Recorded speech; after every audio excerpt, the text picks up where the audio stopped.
बीजापुर जिले के Indravati tiger reserve क्षेत्र में 7 तस्कर मन ला गिरफ्तार करके उनकर तीर ले एक बाघ के खाल बरामद करे गए है। ये मामला में इंद्रावती रिजर्व टाइगर प्रोजेक्ट के उप निदेशक धमशील गणवीर बताइन की पाछू 1-2 महीना ले लगातार शिकारी मन के बारे में सूचना मिलत रही से। ये बात ला ध्यान में रखत लगातार टीम निगरानी करत रही से और आज छापा मार के ये 7 आरोपी मन ला वन विभाग के अधिकारी मन पकड़ लीन। बताया गया है कि बाघ के शव की कीमत बहुत ज्यादा है। एक से ये मामला में विशेष रूप से ये आरोपी मन के खिलाफ अलग से धारा में कार्रवाई करे जाही।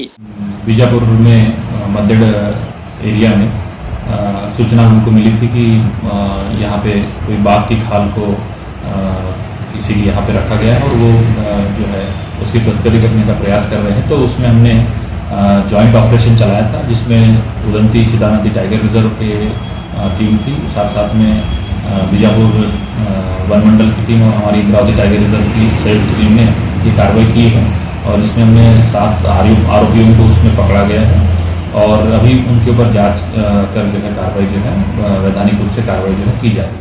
एक कोती बाघ के रक्षा करे बर सरकार कतको धन राशि भी खर्च करथे, एकर बाद भी बाघ के शिकार और खाल के बेचे के घटना कम नहीं होत है।